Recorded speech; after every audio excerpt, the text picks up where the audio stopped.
Shalom, Rain Course. It's Ellie here. So, this is an explanation on exactly what Caucasian Connection is. So, I've explained it a little bit before. And before I start doing too many readings and people get kind of lost in what exactly is going on and why I'm doing it, you guys, we have been observing the exact same situations for a very, very long time, not just in our country specifically in the United States, also globally or internationally, rather.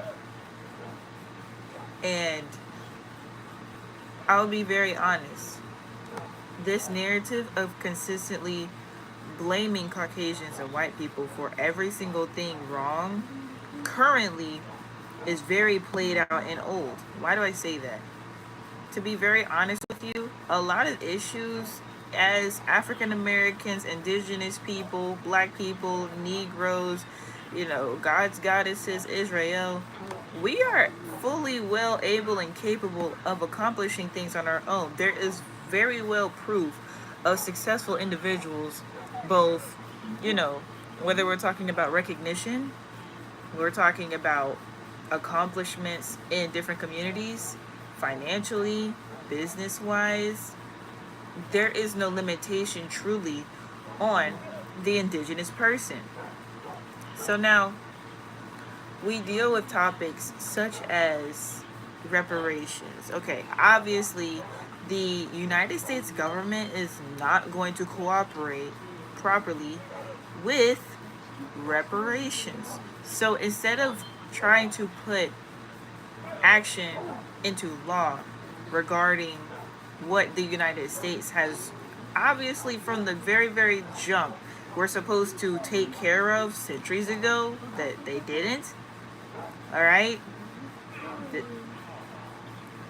Instead of constantly asking for reparations and the government to do this whole reparations thing, doesn't it make sense to speak to the individuals directly? So, we're going to get started a little bit. This is my African American tarot deck, and I usually use my other cards. Those are African American tarot as well. However, the imagery and the entity names, I don't usually deal with those. However, this I'm specifically speaking to black people and to any other Caucasians who happen to watch this. I just want people on my channel and people who come across this type of content to have clarity on exactly what it is we're doing here. All right. So this is Legba. This is the Knave of Chalices. This is the Page of Cups. All right. And this is what I pre-pulled. That's what you see in the thumbnail. And this is the Three of Pentacles. Okay. This is the entity Ajay. And this is a mastery sort of energy along with communication, interpretation. So mastery and recognition for communication and interpretation. And up under that also is the Fool card. And up under that as well is the Seven of Wands, which is Dubaiku, tricks death. And even under that, we have the Knight of Chalices, which is the Hare, which again is an orator, a great seducer, an individual who is able to communicate very well. And under that, we have the Empress, and we are on Sovereign Empress channel. Okay. And so,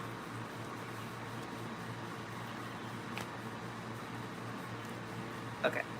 Along with things being unfair for indigenous beings for a very, very long time, we are now in the Age of Aquarius. So like I prefaced, I said that there is no limitation on our people.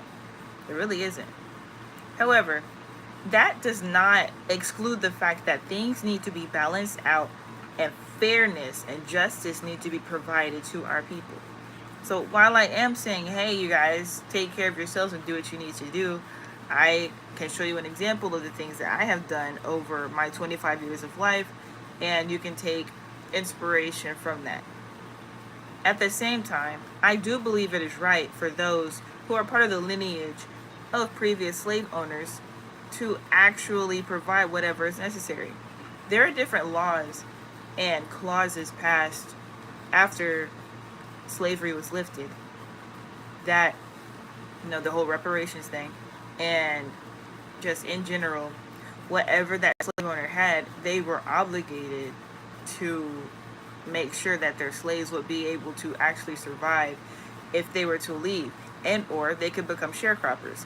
Now, in my lineage, my ancestors were sharecroppers. So as far as working on the land, continuing after slavery, and then inheriting the land, that is what happened with my family. So we were able to get our reparations. Everybody does not have the same privilege that I have. Okay?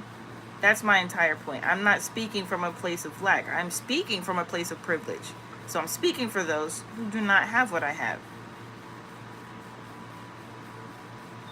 Okay, so this is not me begging or asking for anything for myself. There's simply people who are ignorant to the information that I'm bringing to the table. The information that I'm surfacing for the collective is not something that's being discussed a lot. And so I am revealing exactly who I am in the spirit realm. This is an occupation. If you know about it's not about a hierarchy of people being over or under people. That's not how the spirit realm works. People just respect individuals for basically the roles that they play. I used to be a janitor in the astral realm. I used to clean up. I was cleaning the atmosphere. People wonder why it's so hot now. The ozone layer is not clogged up anymore. I was part of the team of helping to clean it out. You guys can go back on my channel and you'll be able to watch the video where I explained that. And so this is now my current occupation. Okay, they said before I tell you my occupation, I must give another preface. So, grave dancer, dancing on the skeletons of other people's mistakes. And that is a quote by Sam Zell, and he happened to be a Jew. His family members, they were refugees during the Holocaust, and he was born in Chicago, Illinois. And they want me to point out industries such as newspaper and those who are in media in that aspect of newspaper, mentioning things like, of course, advertisements and exclusives for subscribers, tips and ideas for financial news, as far as what's going on with current events and how to do things about it. And then you have financial news, international and national, astrology and zodiac information, poetry, visual art, and things for people who happen to live homeschooled lifestyles. So those who are in those industries, it would be very smart to adapt to that way of being for your media. So now my current occupation is financial attorney of spiritual law, providing legal solutions for ancestral wealth issues concerning karmic debt and generational wealth, consultations with plaintiff and defendant relatives with soul family jury. So what does that mean? We know how law works in the third dimension, okay? You have a judge, you have a jury, you have an attorney, okay? I can represent both sides, whether the plaintiff or the defendant. However, my entire goal is justice. So if my client ends up being in a position to where I no longer can morally represent them and get them to achieve the goal that they desire, that's not my goal. My goal is not to get my client what they desire. My goal is to get my client what is karmically fit, like I said, concerning karmic debt and generational wealth, okay? So if your family has karmic debt, then that debt has to be paid. If your family is owed karmic wealth and generational wealth, then my objective is to make sure that that is issued. All right? Tay himself said, value Ellie, what's good? Peace, shalom. So, with that being said, that's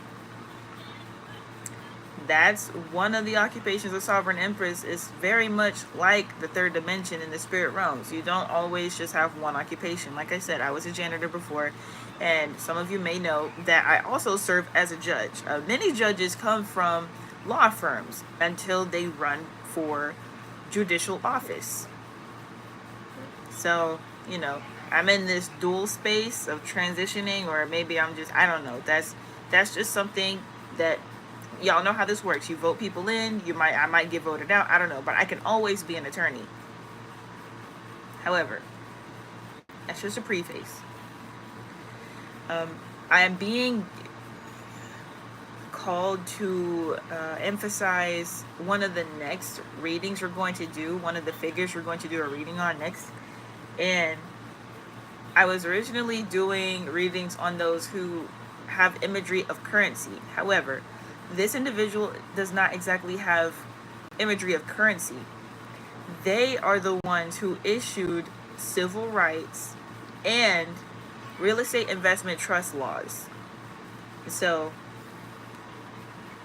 I will read the information on them. But before I do that, I am also the cosmic plug, okay? I'm just saying. An entrepreneur is someone who specializes in doing things that he or she didn't know that they could do. That is a quote by Sam Zell. And what card was at the bottom of the deck? The Three of Pentacles. This is the card of specialization. Okay?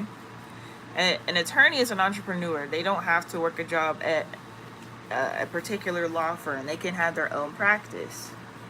All right? And in the astral realm too, being a judge is different than how it is down here. You don't get a salary in the astral realm. You have to, that's a serve, like, I don't even want to be a judge right now. That is just something that is done to you, sort of thing. If you're the right person for the job, you're put into that position. You don't really get to choose. Now, you can, I won't get into that too much, but you can go through several trials and several cases and then be like burnt out, and then they'll replace you with someone else. But it's not a place where you just sit up there and get a salary. That's not how it works. Not for most individuals anyway. And so the 1958 law that was passed by President Dwight Eisenhower is the Real Estate Investment Trust Law.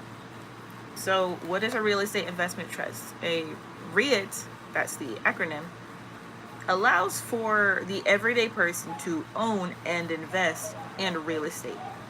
Okay? A person can take $100 and be able to invest in real estate on the stock market via real estate investment trusts. That law was passed by President Dwight Eisenhower in 1958. And so that is the next individual that we will be doing a reading on specifically. Along with that particular law, that was a collective law. Okay, that was something for the entire country. Okay. Let me show you guys this.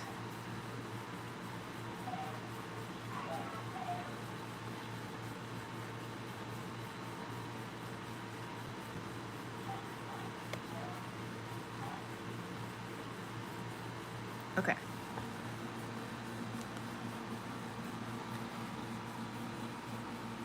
When did President Eisenhower sign the Civil Rights Act?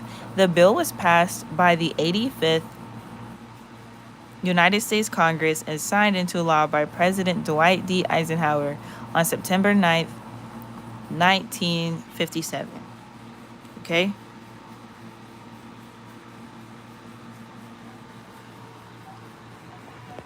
So that's Dwight Eisenhower.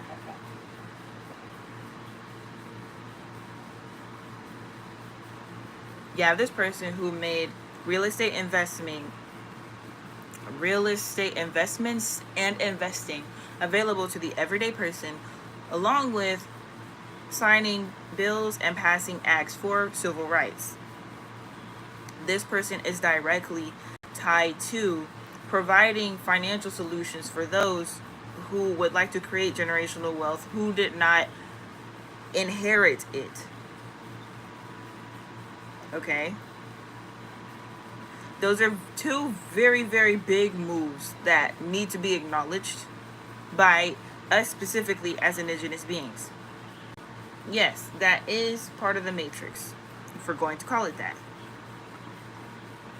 We have to fully just acknowledge and embrace the fact that we live here in the matrix, and the only way out is through.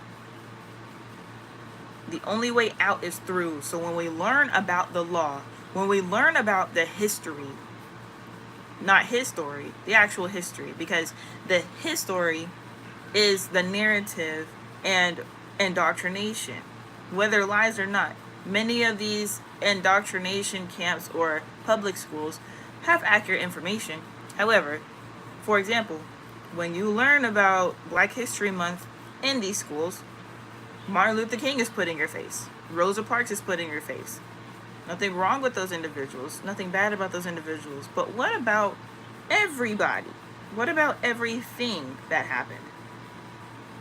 What about all the figures versus the narratives that are continued in a cycle, right?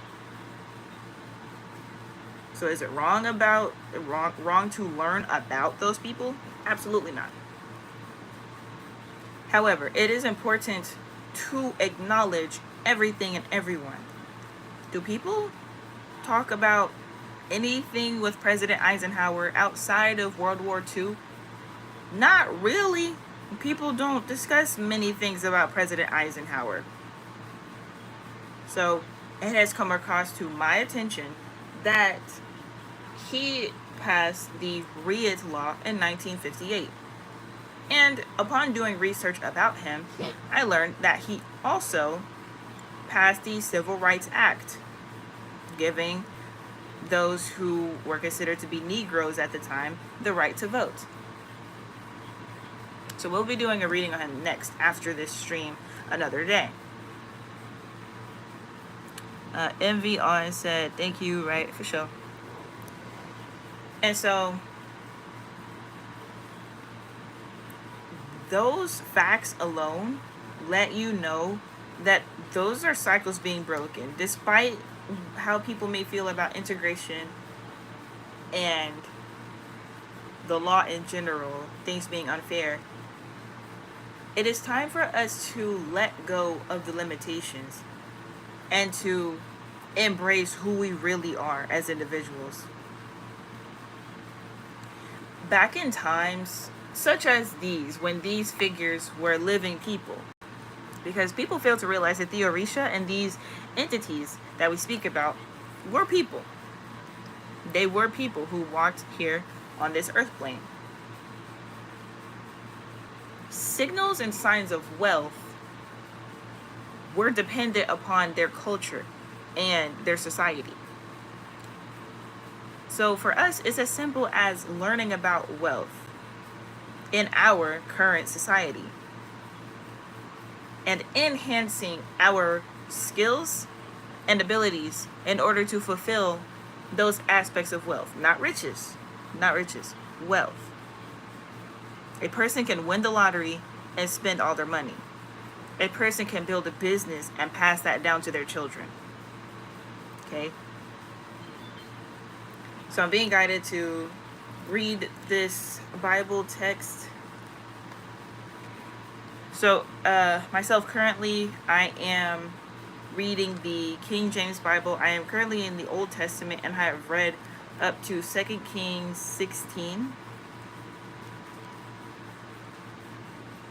So yeah, Genesis, Exodus, Numbers, Deuteronomy.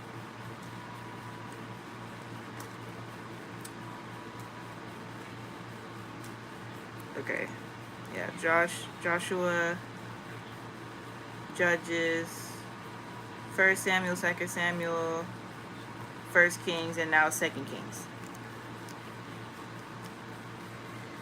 Samaria captured by Assyria.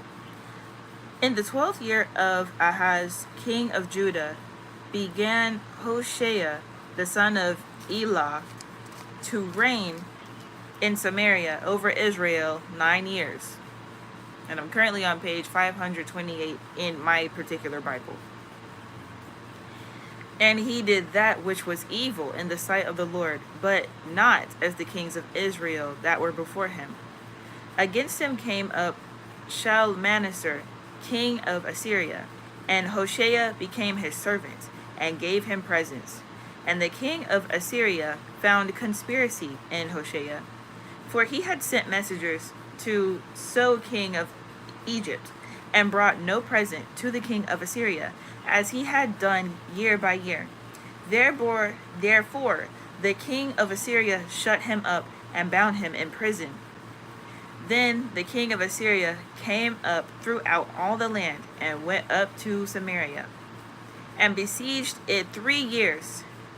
In the 9th year of Hosea, the king of Assyria took Samaria, and carried Israel away into Assyria, and placed them in Halah, and in harbor by the river of Gozan, and in the cities of Medes. That's a lot of transfer of royalty and power, including imprisonment. So going from not being king to someone else being king to being in prison. Doesn't that sound a lot like the culture we have here after the year 2020? Doesn't that sound like a very common situation that we have going on in different areas of our society, where we have people in places of power who commit evils, who are thrown in prison, who are part of conspiracy, and who have messengers to say this and that? Doesn't that sound very familiar? Yeah. And so I say that to say this. I was divinely guided to read that. That just happens to be the next chapter that I have to read in my own journey of reading the Bible. I've read the New Testament, and now I'm currently reading the Old Testament, and I will be finished reading the Bible once I finish that. With that being said, doesn't it make sense for us to learn from our mistakes? If whatever narrative you believe about the Bible, it really doesn't matter, because you can say that the Bible was made 2,000 years ago. You can say that it was made a few hundred years ago. It really doesn't matter. If the same exact text has been here for a couple of centuries, don't you think it would make sense for the entire collective, not just the divine collective, those of us who intentionally raise the frequency and vibration of everyone, doesn't it make sense for the entire collective to have learned from the mistakes of the past? You see, this is the 5D shift. Those of us who live in 5D plus already are just looking at the world and the earth plane, and we're just like, I mean, it's just the same thing over and over again. What I did forget to mention in the beginning of the stream was welcome to Virgo season and welcome to Mercury retrograde. We are in this time period of observing the time loops. So like I said, whether you believe the Bible was made in 2,000 years ago, or you believe it's something that just came to be a few hundred years ago, regardless of the time frame that it was created, there's been enough time since for people to have read, digested, and comprehended all of the text in order to not repeat the same cycles, including and especially indigenous beings. How many black churches are there? You know, that's a rather rhetorical question. If you were to get an exact answer for how many black churches there were, it would raise a lot of questions. Because how is the same text being read week after week when our people are still in the same perpetual cycle of generational poverty, generational curses, generational anguish, generational oppression, generational trauma, yet we're reading the same book. Because the book's not the problem.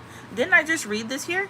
What I take from it is, don't do evil in the sight of the Lord, so you don't lose your ranking. If you are in a position of power, it is so vital and important to stay level-headed. That's why having trusted advisors around you is so important. And I feel like this is important to this particular video, so that those of us who do receive this generational wealth that we have been missing, that we are owed, that is due to us, do not lose our heads once we acquire this. If you are to get in contact with someone who owes you whatever finances are necessary due to slavery or thievery, because they stole a lot, even when black people were not slaves, or Native Americans weren't slaves, they stole things so that an indigenous person was just as poor as a previous slave. So if you are given back something that is owed to you, let's just say everybody's favorite number, $1 million. If you were to receive $1 million in 1 month, you receive $1 million, how will you treat people? Not what would you do with it. We're not going to talk about your investments and your assets and what you're going to buy, where you plan to put the money, your retirement, your life savings, your life insurance. No. How are you going to treat people? Because it makes no sense to get $1 million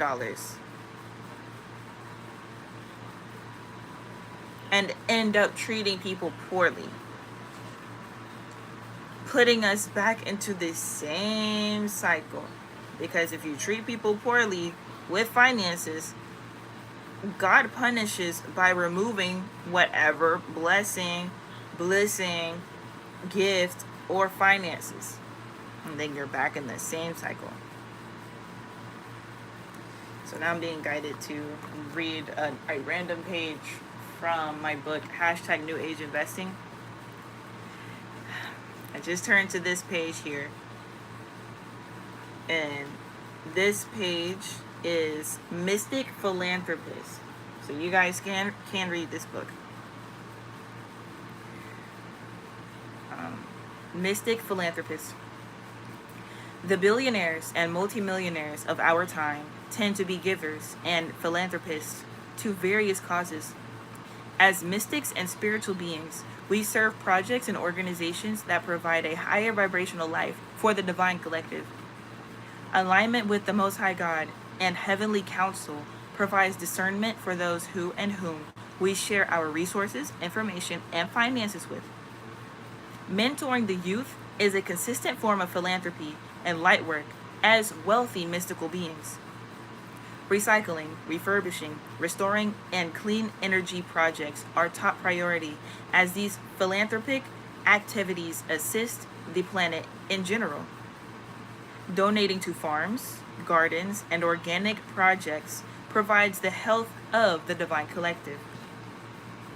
Our lifestyle of ease and flow allows us to explore new and innovative approaches to philanthropy.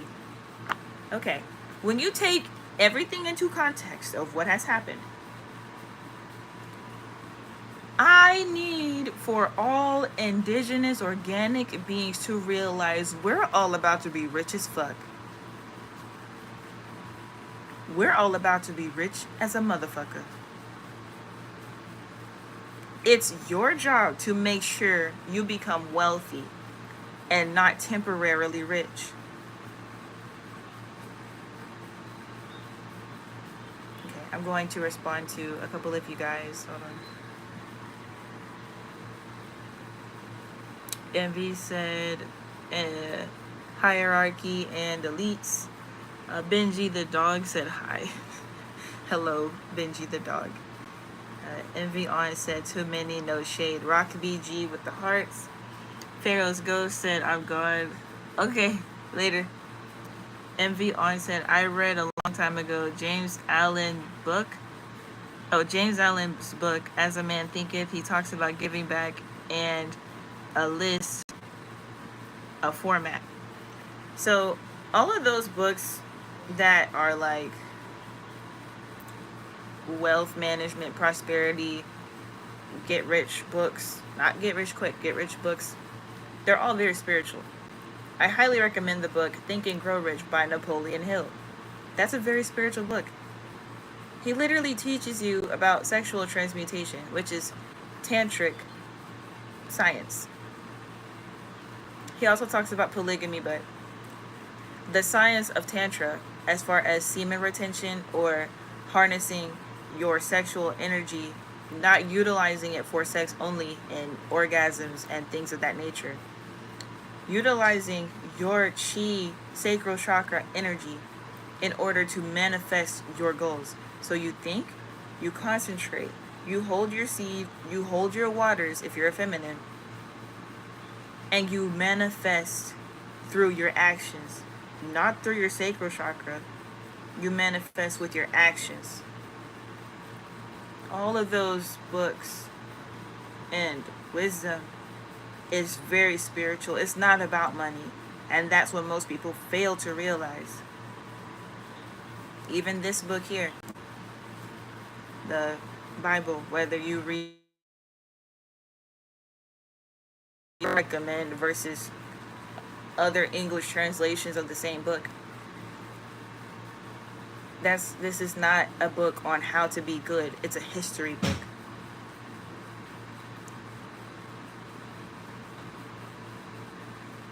That's an encyclopedia. That's a textbook. It teaches you how to be good and bad. It's your choice. It's your choice to be righteous.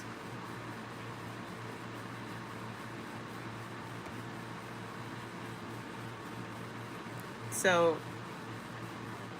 for those who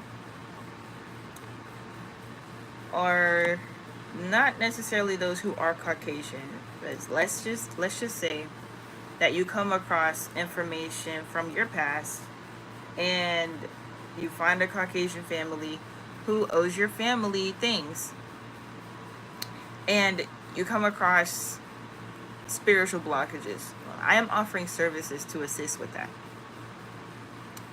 And so I'm going to show you guys what they look like.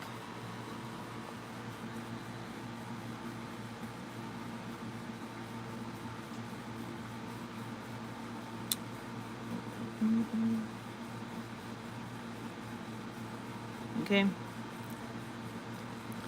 So, yes, it is expensive. However, again, realize we're talking about people who own slaves and who have generational wealth. We're talking about the multimillionaires and potentially billionaires of today's time. We're not talking about people who, they work a 9 to 5 and they may have a nice house and a nice car. We're not talking about those people. A lot of them worked on their own. Despite what you think about white privilege, they still had to do work in order to get their stuff. They didn't gain generational wealth from having slaves. We're talking about people who really, really benefited off the back of slave labor.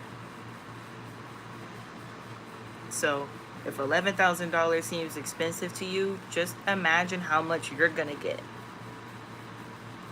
If they're paying me $11,000, potentially $55,000, depending on if they want extra stuff going on, imagine how much you're gonna get. That is for white people who have crazy spiritual situations, their hauntings, deformities, unexplained terrors in their life because of slavery and the unrighteousness behind it. Those who issued out, like I said, the sharecroppers and those who issued out reparations the way they're supposed to, they don't have to deal with any of this. They did what they were supposed to do. It's the ones who engaged in illegal activity, even in that time. Right? So that's what that's about. I'm being called to pull one more card, and then I'm going to go.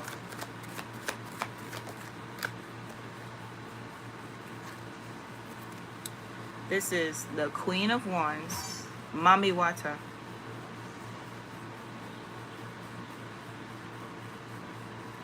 Big mystical power.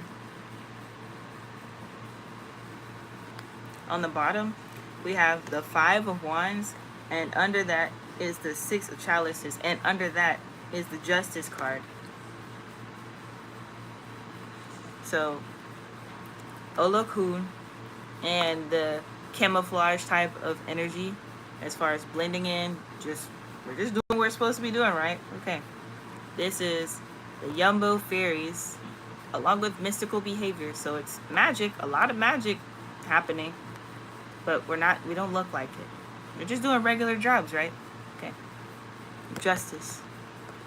We're getting what we deserve. Our people deserve to be at a level playing field with the rest of the world. That's it. That's it. This whole trying to take over things, having a hierarchy, trying to be over someone else, not respecting positions that people play, not respecting people's roles. It's over. Everyone serves a purpose. It doesn't matter cost, payment, salary. A person can make $50,000 and be more rich than a person who makes $100,000 because they're smart. They invest. They use their time wisely. It's not about how much money you make or have. It's about how are you serving the divine collective. Shalom, Rainicorns. Let's get this Mercury retrograde.